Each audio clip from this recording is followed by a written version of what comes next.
Esports Park here on the campus of Butler University at Indianapolis, Indiana. My name is Joe Kirkpatrick. Here with me is Cass Sanchez, and we're going to bring you all the action tonight for tonight's match between the Butler Bulldogs and the Harrisburg University Storm.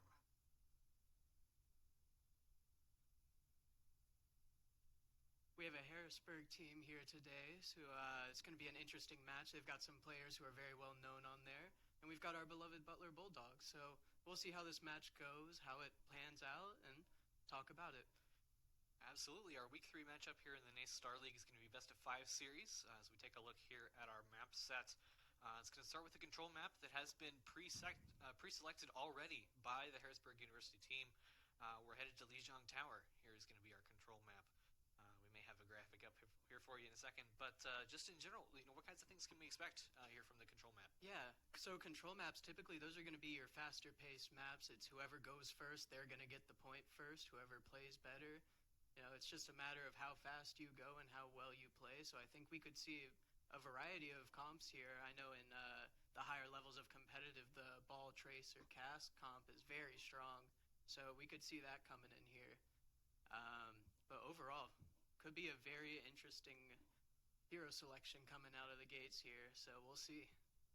Absolutely. I believe moving forward, the loser of each map will choose the next one. But for now, like we said, we'll start with our control map here in just a second once we get confirmation that our teams are ready. You can see them there in the background, ready to go there on the stage.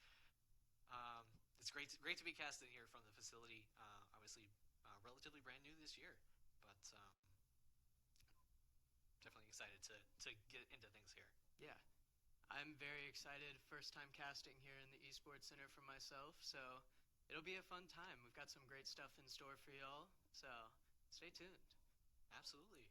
I guess I can take you through our starting roster too. Here we have, as we get loaded into the map, it starts with Bubbles on the tank role. Our team player Brian Rogers. Our 2 DPS, we have Nanashi and Payne, or Shadow Edge. I'm not entirely sure what name he's going by in this game. Andrew and Kane on DPS. And we have Turtle, Brady, and Intrepid Cash, whose name is Matthew, here in our support line. Rounding out this, 5-man series, or 5-man team, I should say. Yeah. Over the years, the Butler Overwatch program has definitely grown. I remember when we were starting out, we were like silver, gold average, and to see where we are now, having like the players that we do, it's great to see. So, like I said, I'm very excited to see what we can pull off today. So, yeah. Absolutely, and it's definitely going to be a competitive one. It's definitely going to be a really good series against this Harrisburg University team that has very consistently been, really a strong point in collegiate Overwatch. Just in general, I mean, this is a team. Not to get too gushy, I know where we're casting from. This is a team that has produced, professional players like Mikey of the Boston Uprising, San Francisco Shock, players like Juby, who played for the Houston Outlaws up through recently. We'll see Elk here, who's also a former professional player as well. So it'll be really exciting to see our Bulldogs in this kind of competition. As again, we're still sort of working out some details. It sounds like with the game itself. Yeah. I remember last year, first semester, I believe, we went to a LAN event and got to play against Northwood, another team that has high-level players, and it was very exciting when we got a point off. So we'll see what happens. I'm very excited, Absolutely. And I believe we're getting here into the game soon. So this is going to be fun. Just see what kind of compositions we end up looking at. Like you said, there can be definitely some variety depending on the submap that we end up starting with. As we wait with bated breath, what's it going to be? Sure, those teams are hard at work practicing their ready for battle. Clear out! I've done things I'm not proud of. Time to start making up for it.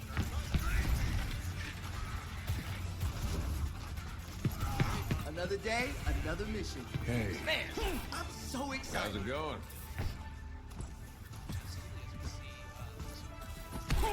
5, 4, 3, 2, 1. Round 1. Capture the objective. Oh, I've got butterflies.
we'll see what they end up doing Matrix ready. with abilities like the Radiation Matrix, like the Earth Shatter. How Butler may be the first one. We'll really have to be able to see the protection suits. Yeah, and that kill on Brian there is a massive setback for Butler. They're going to have to wait for him to respawn. It looks like he's coming out on Ramatra, so that should be a very interesting pick into this Ryan here. Absolutely, yeah. Switching to the newest hero.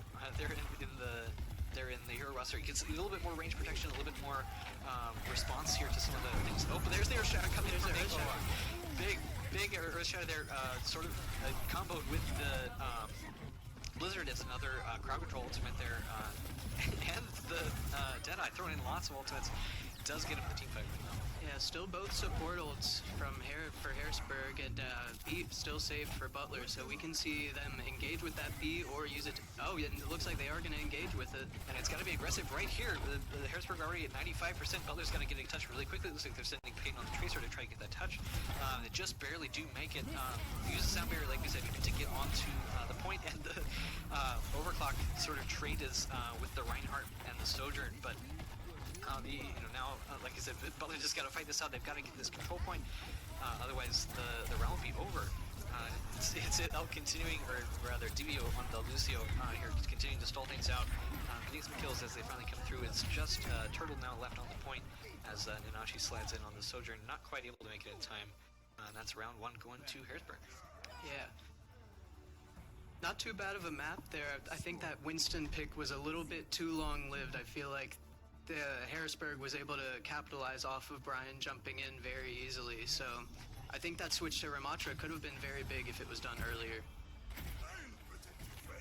Yeah, I think that's definitely true, and as we see there, switch from the Ramatra now to the Orisa now here as we move into the Lijiang Control Center. A little bit more enclosed map, a little bit more ability for that Javelin to come in, those kind of things, a little bit more melee focus may be a benefit here, as well as the Junkrat. Very interesting. Looks like they're looking to put out a whole lot of damage. Harrisburg still sticking with that Ryan. It's working for them, so they're going to just keep rolling with it. Absolutely, starting with the Symmetra teleport here, at least from the side of Butler, to get a little bit in position, but Harrisburg with the initial sort of middle ground position.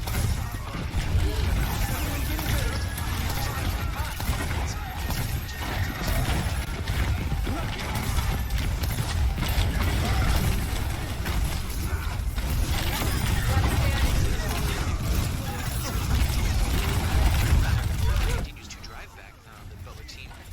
They have not actually gotten any capture percentage yet. I assume they'll send somebody back here pretty soon to capture that point.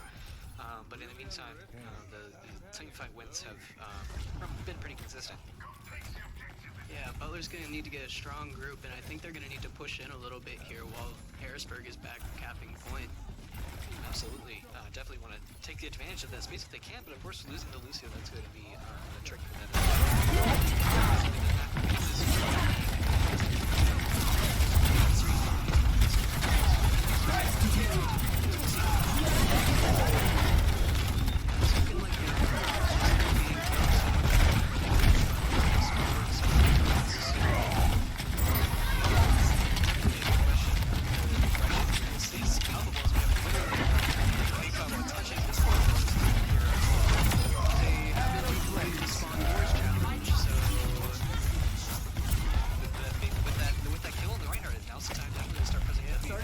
Looks like they're going to wait for a full regroup to start heading in there. Yeah, the Orisa's up, they're moving through. Hopefully they didn't get separated too much by the main wall. Looks like maybe a couple of players may have caught behind. But now with the Reinhardt back, the Earth Shatter's there. We may be able to see that coming in here as addition to the Implication Matrix. So it looks like that definitely was able to get its job done. And again, as Butler retreats again, as we're up to about 56-57% for Harrisburg, it's going to be a trick to see.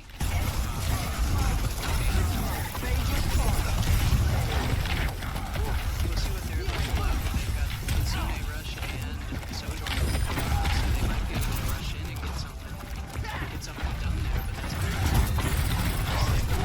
well laid. So absolutely, we've got this all coming in. It's blocked by the Maywall, rather just not really being able to use for Butler as the Maywall, the Blizzard also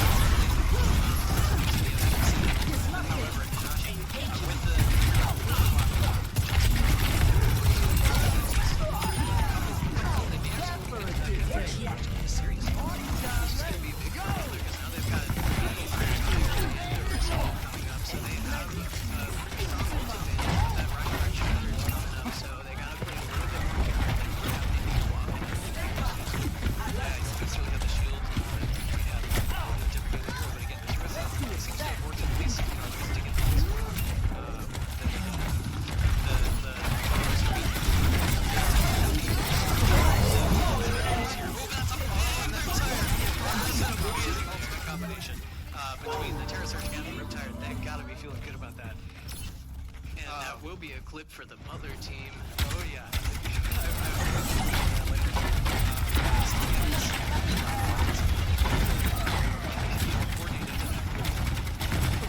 Yeah, I'm wondering what's going on here. They are going to get that Earth Shatter off, and it looks like they don't have Suzu for it, but they do have Beat.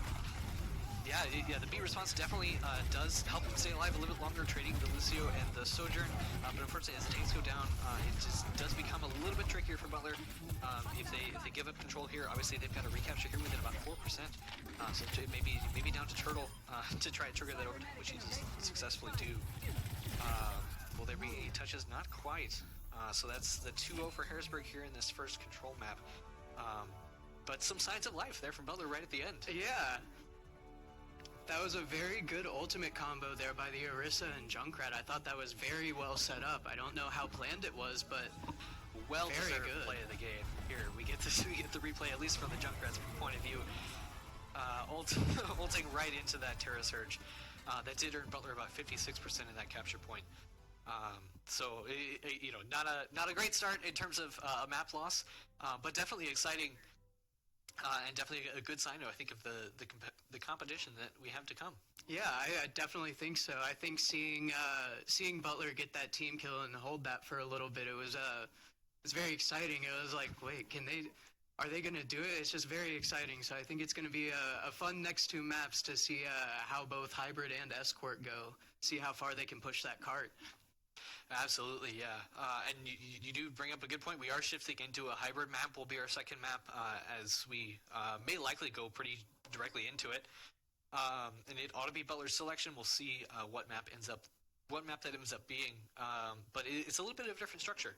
Yeah, so Hybrid, you're playing to capture essentially a control point first, and then a payload unlocks that you travel with throughout the map.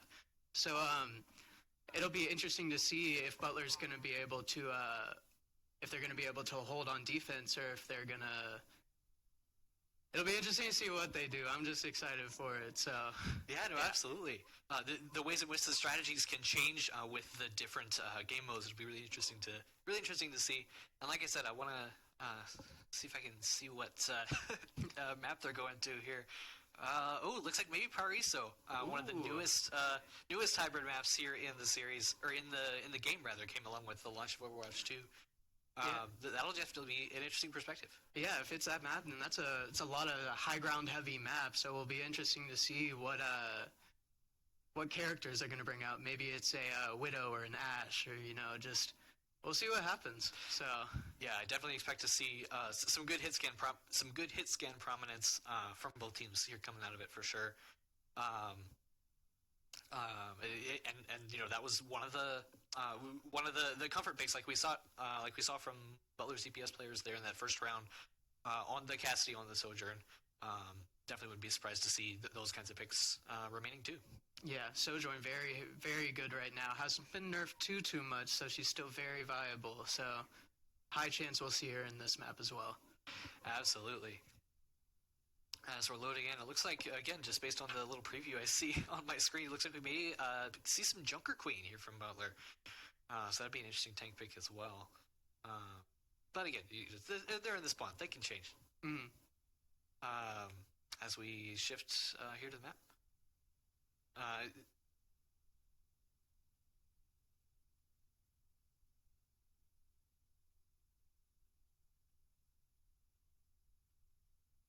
Yeah, it looks like based on the way that the teams are set up, it may be Butler first on the defense once we load finally into the map. So if the better the hold they can have, the less attacking they have to do later.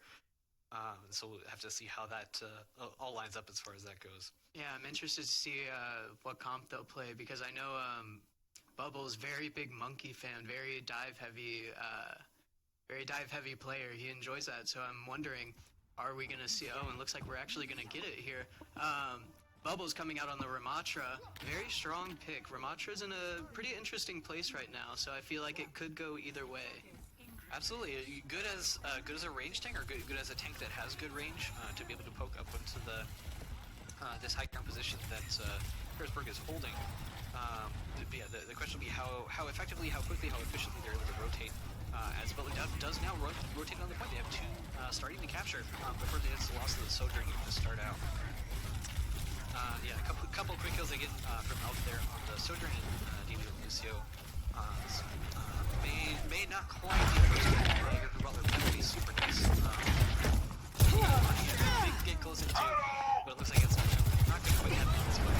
Yeah, that was I like on Mauricio. I like when you just speed right under to the point, because if most teams are holding up there, they're gonna have to draw behind you. And so if you move fast enough to get set up, it's a very strong place to hold.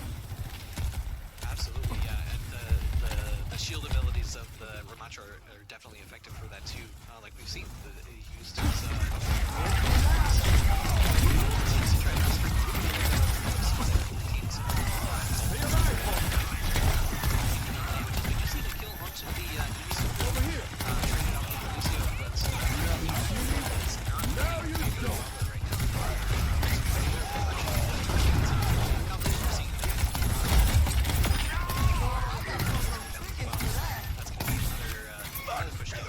Yeah, we are gonna have Bubbles ult coming up here, along with Kitsune Rush. So those are two really strong ults together, especially if they've got that Lucio speed coming in from Turtle. I think they can really get moving and do some damage. So it'll be interesting to see how they use that and when. Absolutely, yeah. Ramatra obviously getting the additional speed boost, but the Earth Shatter comes through and is able to stun at least a little bit of Butler, but unfortunately, no kills coming through at least at this point. So Butler will definitely take that as they try to sustain through. There's a big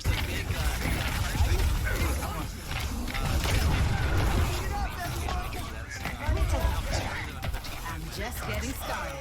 But as I was saying, luckily they were able to hang on to the Annihilation ultimate that does give Ramatra that big boost to get seed this round. Yeah, and now we do have that beat coming in from Turtle, so he might be able to get a little bit extra more health, so while he's running around, he doesn't have to be healed as much necessarily. Absolutely, yeah. Between that, the block ability and the continuous taking damage, the trick is just going to be staying close to enemies and seeing how they're able to play grouped up or not. As Butler again moves on to the point and starts to tick up here to their first tick, making the second attempt.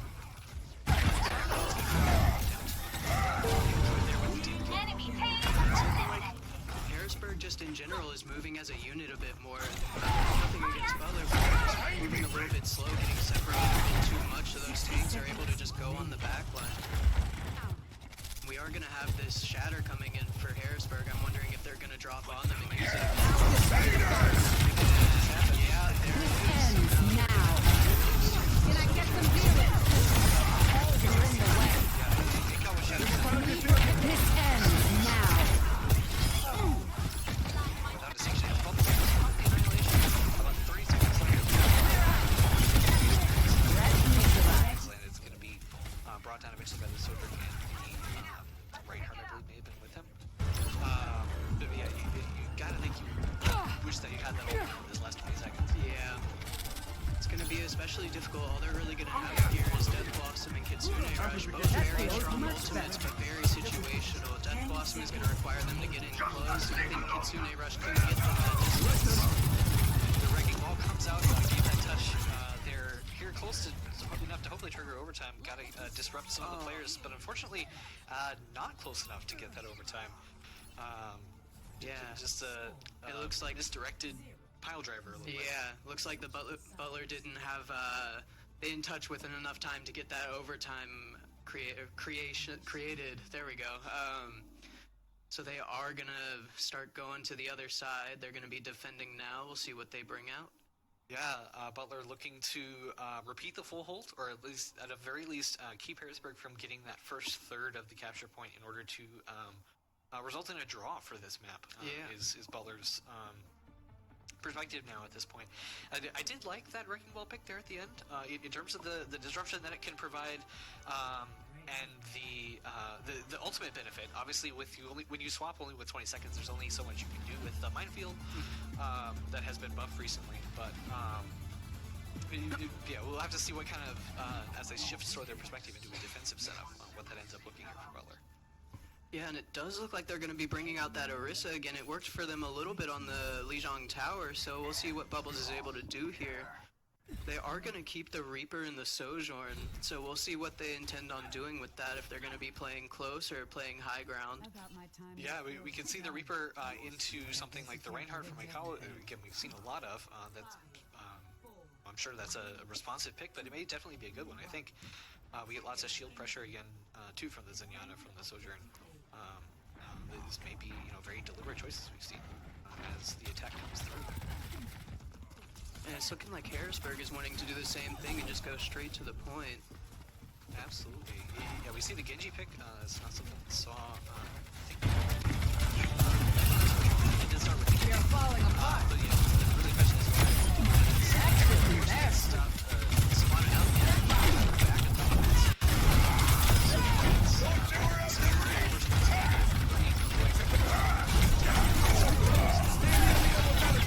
make it a 5th.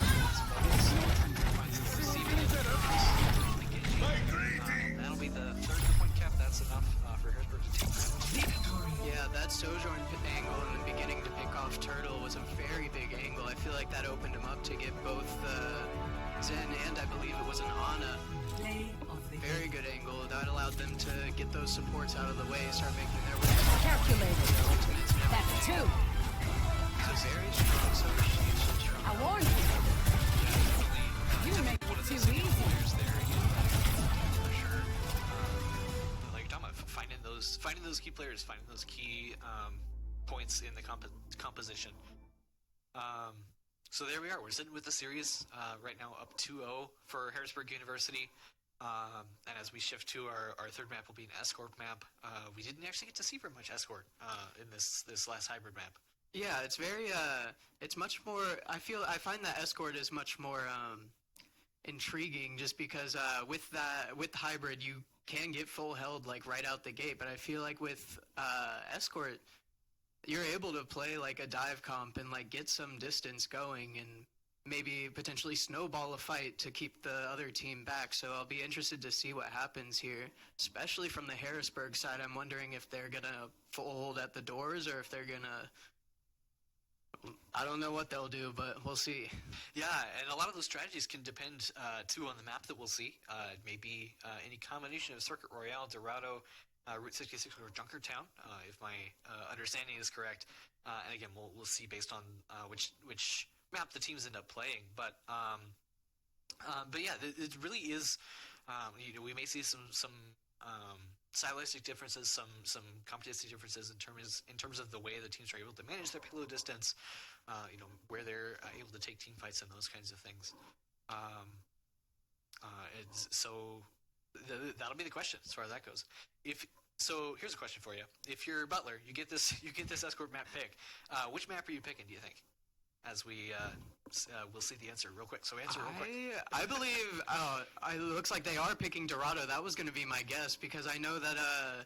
Like I said before, we do like these dive maps. I feel like Dorado that could either open you up to play Ball or Monkey, two characters that I'd say that Bubbles is pretty decent with, and I feel like that displacement off the high ground could be big for Butler or Harrisburg, either team really. That's definitely true. Yeah, I know we talked about sort of leading into that strategy a little bit at the end of Pariso on Butler's attack. We may very well see that. Are you my Valentine? Whoever that is, I don't know who that is. But we'll take it. It's all good. Now I've been distracted. I don't know what I'm saying anymore. But yeah, the Dorado strategy, and playing with those high grounds, I'm sure we'll definitely see a lot of that as we go through. As I assume, based on the way we did things last time, maybe Harrisburg on the attack first would be my guess. Yeah, and I'm assuming we'll see that Reinhardt coming out again, and that Elk Sojourn is very dangerous. Like as we've seen, if Elk gets an angle and gets a free shot off, that feels like a guaranteed kill a little bit, so we'll see what's coming out here from both teams in a second. Absolutely, yeah, as we do have Harrisburg on the defense, Butler on the attack, so actually it is the same thing as it was on the last map. Ready for battle. And it looks like the compositions may be pretty similar too. Looking at the potentially as Soames is still in his spawn here trying to decide to pick this support hero. But on Butler's side, looks like you said, we may very well run into this incident. Yeah, I think getting everyone off the high ground, that's going to be a very key point for Butler here, because if they aren't able to do that, then that's just going to be everyone shooting down on them. But I'm wondering, with this Ryan, where is Harrisburg going to be playing? How fast will they be dropping onto point on top of Butler? So it'll be an interesting game to watch here. Absolutely. In my perspective, I'll definitely be looking for how Bubbles is able to get and maintain the support for his dives. And that's not a good start for the Ana kill. For that Ana kill, definitely not a good start. But Butler can get a good sort of initial position fighting around this corner. They have the advantage of their spawn position for sure. But unfortunately, something's got to get back to that Winston. Let's get into the maker to address that. Yeah. This Ryan is just in there, doing damage, getting healed. It's difficult to take care of that. High damage characters with Sojourn, Genji, and Winston. You're not doing a whole lot of that, but you do have that ability to go on the backline supports and that Widow in the backline. So it'll be interesting to see what happens here. See if Pan can pick up a kill. Yeah, that time we did see Bubbles going into the look deeper, trying to find the Widowmaker. Not only do you have to coordinate the positioning of the support for that, you also got the positioning Coalescence is on charging. the heroes itself. That means it's a big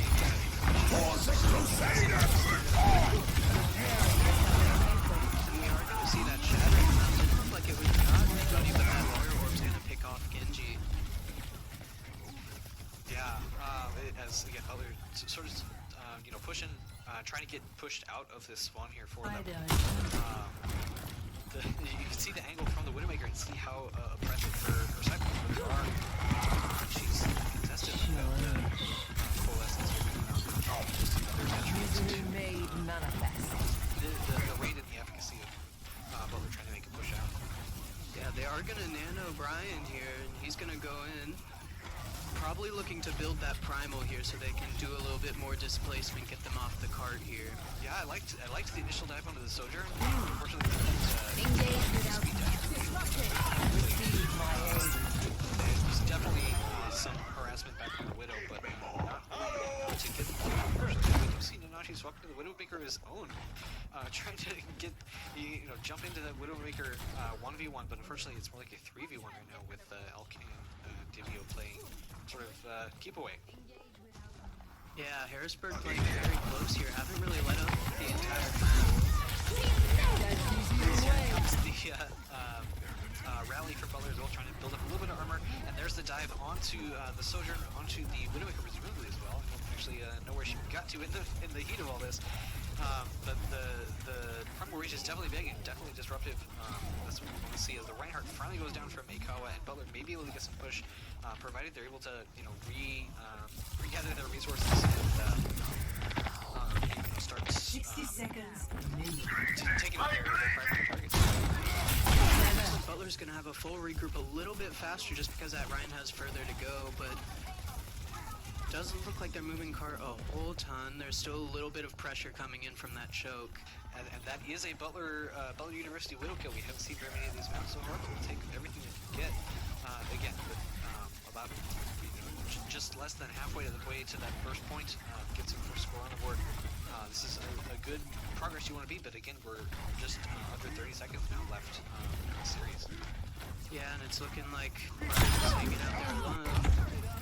He's going to make it back to spawn so he doesn't get killed there. But this is going to be a very fast push for Butler here. No one can hide from my sight. They are going to swap to the Sojourn to maybe get a big throw. Particularly against the Widowmaker, but even with the Sojourn, those sort of things just being able to Let's see kick this up a notch. again, not quite what Butler was looking for as far as that goes. Not able to touch point there at the end of trigger, but there is still a win condition here. We have seen it before. Butler has to, on their defense now, hold to less than 36.9 meters in order to take this map and stay alive in the series. Yeah. My question is, what are they going to pull out here? I'm wondering, do they stick with the same comp, or do they switch it up and go for something different, maybe something that'll rattle Harrisburg, you know? Yeah, that's a good question. Definitely, Harrisburg's defense, they were, very comfortable right there up near the spawn. We may see the Arista come back. Wouldn't be surprised. We may see the Rhine 1v1. We are seeing the Rhine 1v1 here, and I'm very interested to see what happens here. Yeah, what kind of effects this ends up happening here with Bubbles. And we do see the window as well. This is an ego duel in some cases here on this, what could be the last round of the series. But we'll take it. We've definitely appreciated this. I don't know if this will be Harrisburg's final composition, but it'll definitely be. I know I wouldn't want to be a Reinhardt playing into a Junkrat. Hello. Yeah. Definitely a shield tearing character. There's not much you are able to do there, and except for take it, really. We are going to see a pin come in from Bubbles real quick, see if that can do anything. Fortunately, wasn't able to catch the Sojourn, being very close. This is the kind of aggression that you're going to need. Again, if you're going to hold within 37 meters, this is the kind of speed at which you need to be taking things. That's 3 kills now, or make it 4 for the Junkrat of Artis and Gimbert. This is why you hire a The question is, who can you Butler? It's looking like that is going to be the end of Dorado and the end of our series here. Harrisburg takes it 3-0. Very strong game though. I don't want to count Butler out. They had a very strong control map, In the beginning, they had that team kill and they were able to keep that fight going for a little bit. So, yeah, absolutely. That's certainly the highlight of our highlight materials that we have on the stream so far. But I mean, at the same time, the ways we were able to we could see the development of the compositions over time with Butler. They were making the right responses. They were making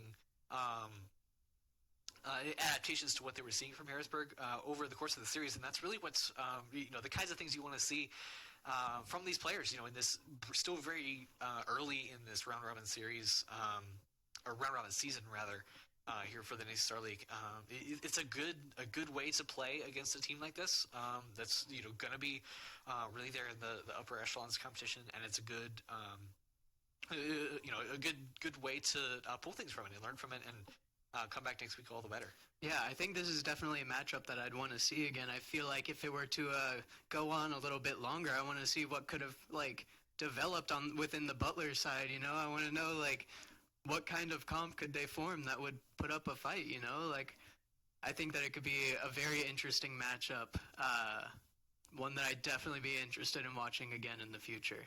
Absolutely. I would have loved to see a push map in this series as well. Obviously, that's our map 4 we didn't quite make it to, but definitely a good series as we can see, the team getting together there at the end. And I guess that's about all we have here for tonight.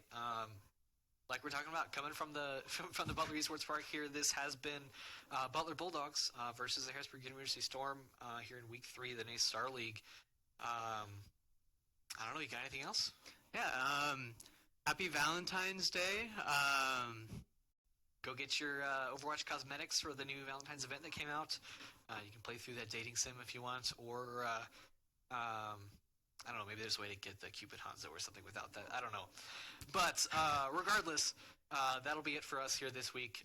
We'll be back, I believe, in 2 weeks. We'll be doing another broadcast here for an Overwatch match, hopefully. It won't be me, but it'll be somebody. And we'll see you all then. Thanks for watching. Yeah, good night, everybody.